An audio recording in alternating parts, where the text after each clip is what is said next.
In this video, we will learn about what happens when performing nucleophilic addition to carbonyl-containing functional groups that are not ketones and aldehydes. Functional groups containing carbonyls are going to be electrophilic, and so for example, if you react this ester here with this phenylamine, also known as aniline, as a nucleophile, what you end up seeing is that instead of just an addition reaction to form something like a hydrate or analogous compound, instead you isolate a new carbonyl containing compound as the product.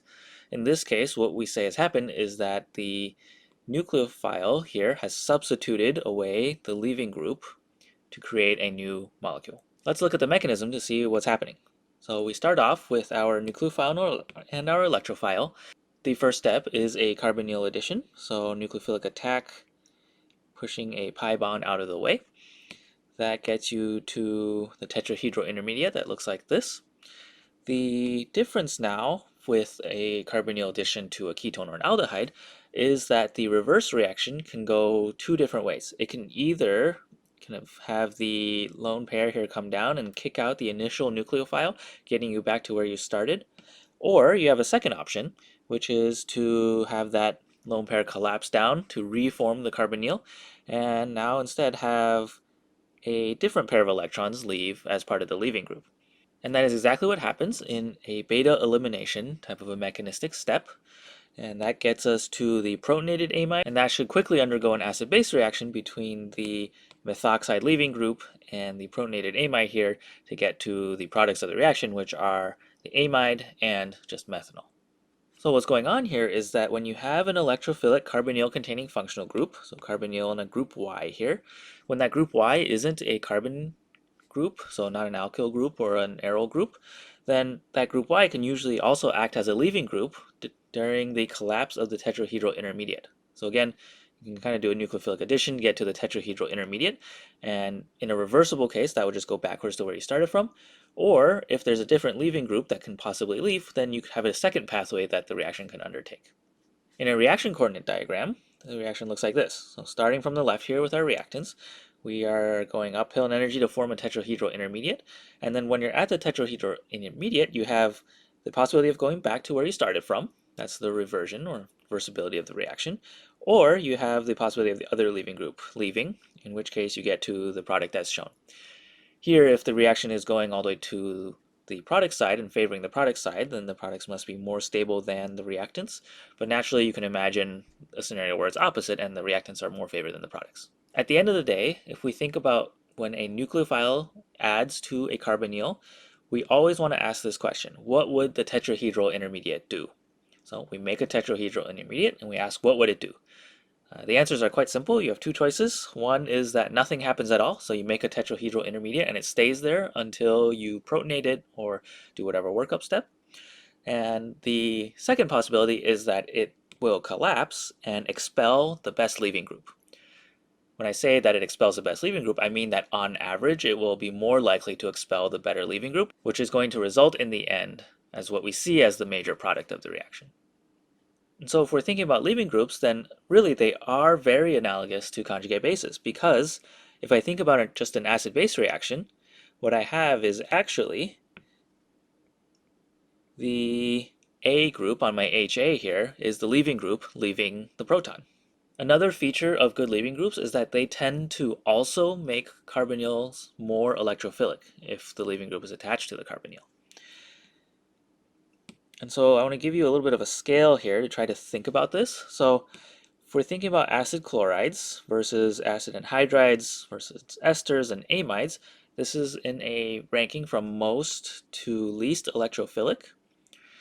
A lot of this we could actually see as a trend in IR spectroscopy, where the stretching frequency is much higher for the carbonyl and the acid chloride than it is in the amide. There's much more kind of double bond character here, which also makes its pi star LUMO much more reactive. So a helpful way to understand the relative reactivity here is to think about these four different electrophiles all reacting with the same nucleophile and setting up an experimental kind of reference. And so the first reaction, the acid chloride with water, that will take place very quickly at room temperature. Usually you mix these things together, you will get a reaction done within a few minutes.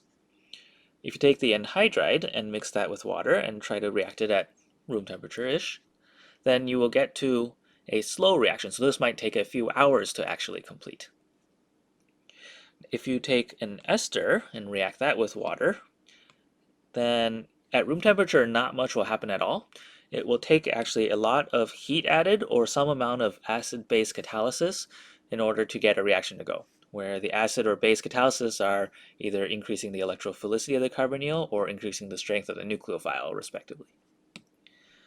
Finally, the amide, being the least electrophilic, that is going to be the least reactive. And what we find is that you really need to heat a lot and for a very long amount of time and have acid or base in there in order to get any sort of substitution as indicated here.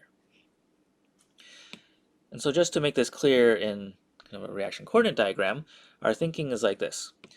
If the tetrahedral intermediate is our reference point, then what we can think about is that in our fast reaction, the acid chloride is very destabilized. It's a great and reactive electrophile. So there's not much of an energy barrier, so it's very fast to get to here. Once you get to the tetrahedral intermediate, there's not much of an energy barrier to collapsing and reforming a carbonyl and kicking out the best leaving group. And so what that tells us is that the rate determining step is the nucleophilic addition. That's the hard step. That's the step with the biggest barrier here. So when we think about the rates of our reactions, really we're just judging how hard it is to do this first step. So then if I look at the hypothetical trace for the anhydride, I'm saying the anhydride is less electrophilic. It's a little bit more stable. So I start off lower in energy, have a higher overall activation energy barrier here, thus a slower reaction. And that trend is going to continue if I go to the ester, where again we're lower in energy to start, so bigger barrier to jump over. And for the ester, one thing you'll notice is that the energy of the reactants and products are relatively similar because we're comparing an ester to both of those are oxygen groups attached to a carbonyl. Finally, if we look at the amide then, what we're doing is we're going from a more stable situation, if amides are the least electrophilic and least reactive. And actually in our products, we should be increasing in energy if we're thinking about just the energy of the amide versus. And so this reaction may not even be favorable in the first place.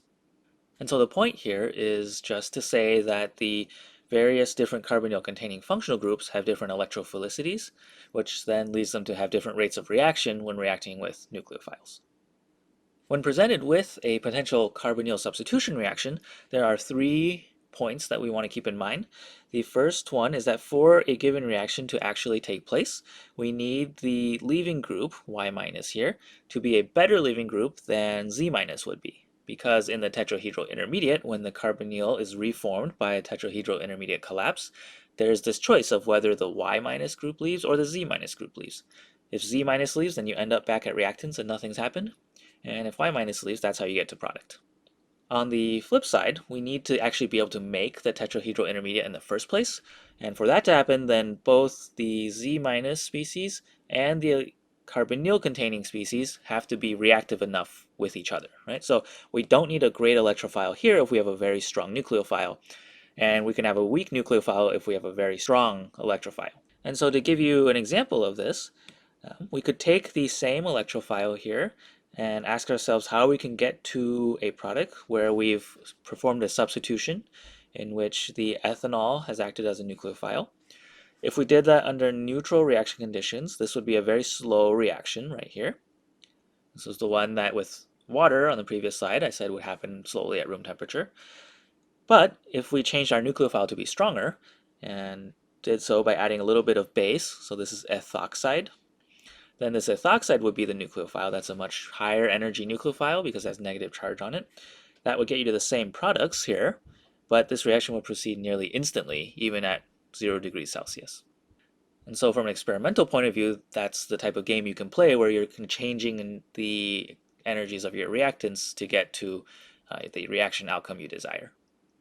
And so naturally, there's a lot of nuances to consider in carbonyl substitution reactions.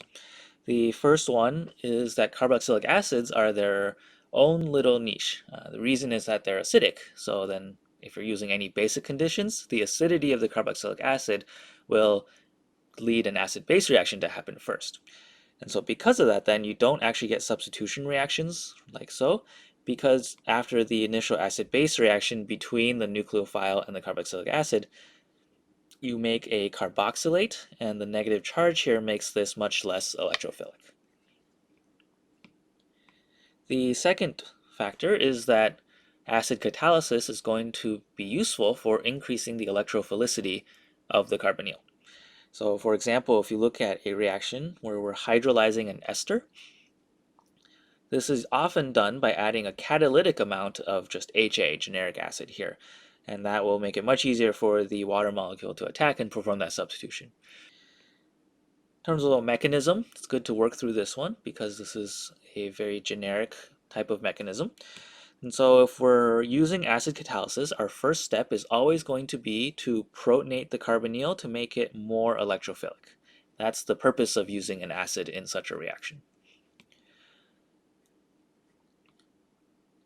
Once you do that, then we should get our nucleophilic attack, in which our water molecule is attacking in, and our pi bond is being pushed up to the protonated oxygen.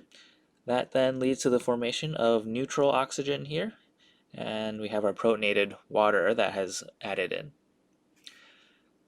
So in terms of our overall reaction goal, our goal is to have the OR group here be our leaving group.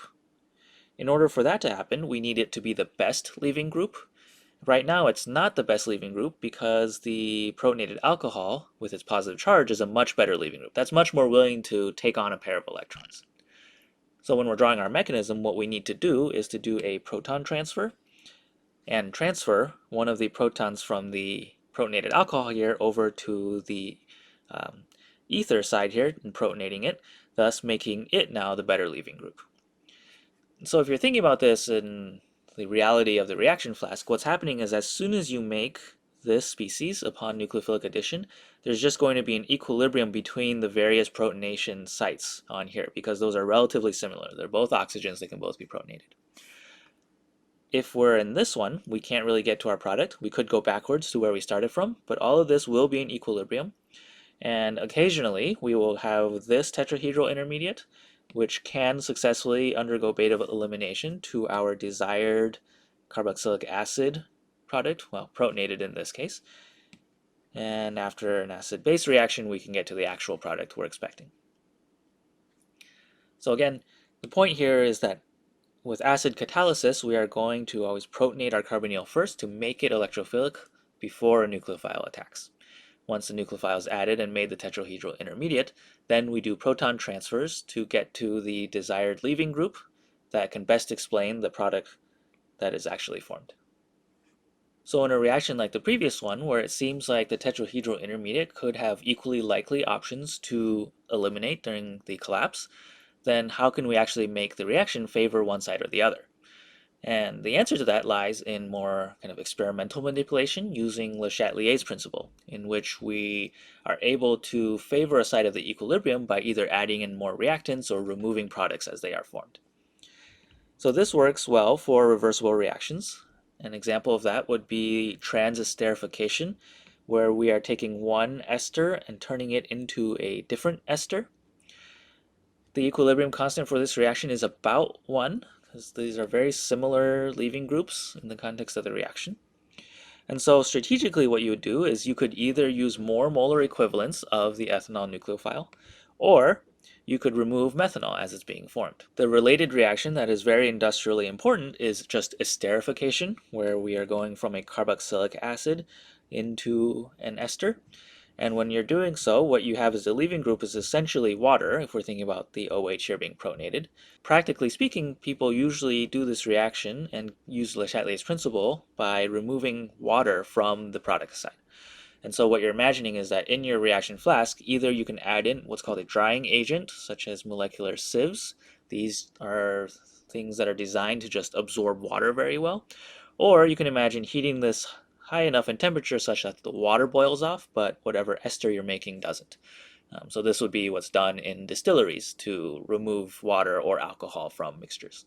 When we're working with esters and trying to perform substitution reactions, we have to be careful of the fact that when we're doing ester hydrolysis, base catalyzed ester hydrolysis is an irreversible reaction. This is because when you do ester hydrolysis with a base, you get to the carboxylate as a product, and this is again not an electrophilic enough species for us to bring this reaction backwards. So there are some circumstances where that may not be acceptable and you need more reversibility, but it's just a point to keep in mind. And so really what we're saying then is that this is our resting point in the reaction. As soon as you mix the electrophile, the nucleophile, let it heat for 5 minutes, you get to here. The reaction is just going to stay there until you as the experimentalist decide to move on. And so when we're trying to isolate the product, which is going to be carboxylic acid, then we can do our workup in which we add a little bit of acid to protonate here, getting us to our desired product. An interesting challenge in the world of carbonyl substitution is in the preparation of ketones. The challenge is that ketones are themselves fairly electrophilic, and so there's a competition of whether the product is more electrophilic than the reactant that you're using. So as an example of such a reaction, if we take this methyl ester and react it with methyl Grignard, where the word Grignard refers to a reagent that looks like this, alkyl group, magnesium, and halogen, named after Victor Grignard, then during this reaction where we have a methyl nucleophile here, what we end up seeing as product is not the ketone where a single methyl nucleophile has substituted off the OMe group here, but rather where two methyl nucleophiles have ended up attacking and substituting and end up forming an alcohol. And so in a reaction like this, even if you use just one molar equivalent of the nucleophile relative to the electrophile, you will still see the product as this alcohol. And what you'll see is that half of the ester will be converted into alcohol and the other half of the ester will not have reacted at all. The reason for this is clear in the mechanism. So if we do our Grignard attack here, so this is all exactly the same, nucleophilic attack, push electrons out of the way, then we get to our tetrahedral intermediate, which naturally should be able to collapse because we have a good leaving group, like so. Once you get to the ketone product, then again, our reactants don't really care, right? Our molecules in the reaction flask don't know that our intent is to react to this one. So as more methyl Grignard is floating around and colliding with different things in the reaction mixture, sometimes it will collide with the ketone, and that collision is more likely to lead to a reaction because this is more electrophilic than the ester. And so as soon as any ketone is made, then it will start to react again, undergo nucleophilic attack by the second molecule of methyl Grignard, form the second tetrahedral intermediate, and this tetrahedral intermediate can't collapse because there's no more leaving groups. And so this is what kind of is hanging out in the reaction flask until we perform our acidic workup to protonate the alkoxide to get to the alcohol form. And so one of these strategies is to not use esters anymore as the electrophile, but to choose a more reactive electrophile that is even more reactive than the ketone would be at this stage of the reaction. So putting something more reactive here. And so an easy choice for that is to go to an acid chloride instead. So here in this example reaction, I have a molecule with both an ester and an acid chloride in it, reacting with a molecule here, which has copper and lithium in it. This is called officially kind of a Gilman reagent or an organocuprate. It's just another source of nucleophilic carbon. So this methyl here is our nucleophile, and if it's going to react, it's going to collide with this molecule. It's much more likely to react on the acid chloride side, and that's going to lead to the formation of a ketone. And if we use exactly one molar equivalent of each of these, then we're going to get to only one substitution occurring, no extra unwanted addition. A second approach is to say that, well, if the problem is that our ketone here is too reactive, then maybe our solution is to make it so that we don't even get to the ketone. So why don't we design our reaction so that we get stuck in the tetrahedral intermediate? So one way to do that is to use the carboxylic acid as our electrophile instead. And so if you do that, what you get is the formation of ketones successfully, because the initial reaction between the organolithium in this case and the carboxylic acid is to deprotonate the acid, making a carboxylate, which we talked about as being much less electrophilic. In the presence of ethyl lithium, or any organolithium, which is going to be a very strong nucleophile on the scale of nucleophiles, there is the possibility of attacking a carboxylate. in which case we would get to the dianion here. This tetrahedral intermediate doesn't even have a leaving group to eliminate, and so this is our resting point until the acidic workup, protonation, and that gets us to the hydrate, which will equilibrate back to the ketone. If we recall that ketones are usually more stable than the hydrate. A second tactic to prevent the collapse of the tetrahedral intermediate is to use what's called a Weinrib amide. And the Weinrib amide is referring specifically to this setup in the molecule where we have an amide with a methyl group or an alkyl group on one side and the nitrogen attached to a methoxy group on the other. And this is the part that's required. What happens if you use the Weinrib amide is that you can use a strong nucleophile like this one, methyl Grignard, which previously we saw led to the problem of extra additions. But in this case, because we're using this specific amide, that can let us isolate the ketone as the product in very good yields. What's happening here looks like this in the mechanism. The nucleophile is attacking, so the methyl Grignard is going to attack, form a tetrahedral intermediate here. The difference is now because we have a setup of multiple lone pair containing groups like this around in space, what we see is the formation of a coordination between the magnesium and the two oxygens on the sides here. So I'm going to draw that in red. You can almost think of this formally as a bond in some cases. Some cases people think of it more as a non-covalent interaction. Whatever the case is, you have a lone pair on each oxygen that can coordinate or interact with a magnesium cation, overall getting you to a neutral complex, so very good in terms of formal charge interaction, and also very good in terms of having just everything placed in the right geometry for that interaction. And so what this is doing is the magnesium is essentially holding the tetrahedral intermediate in place, making it too stable to eliminate. Once the reaction is done, according to the experimentalists, then we can go in and add some acid. The acid will then protonate everything, break up this coordination right here. That then gets you to tetrahedral intermediate by itself, which can then collapse and get to the product. A final important type of reaction to think about is the formation of acid chlorides, because a question you can ask is, well, if acid chlorides are the most reactive and most electrophilic, then how can we make them? Everything else seems to be going from more reactive to less reactive. How do you climb back up the scale to use a carbonyl derivative and make a more reactive carbonyl derivative? The way we make acid chlorides is almost always to use carboxylic acids and transform them using these reagents right here, SOCl2 or PCl5. SOCl2 is also commonly referred to as thionyl chloride. So in the example reaction I have here, I have kind of a butanoic acid reacting with thionyl chloride, getting you to the acid chloride. So let's take a look at the mechanism for this reaction. What we're going to see is that essentially this is a very good electrophile, which kind of makes sense. You see some analogy to the carbonyl and also the fact that there's two chlorines there. Things are a little different because it's a sulfur, but either way, this is a pretty reactive electrophile, and what we see is that the carboxylic acid is nucleophilic enough to attack that sulfur like this. The difference with sulfur and carbonyls is that in sulfur here, what we're actually going to end up attacking is the sigma star orbital of the sulfur chloride bond. And so what we break then is that sigma bond. We don't break the sulfur oxygen pi bond. So after the reaction, we get to this point where we've made an oxygen sulfur bond and we've had a chloride leaving group.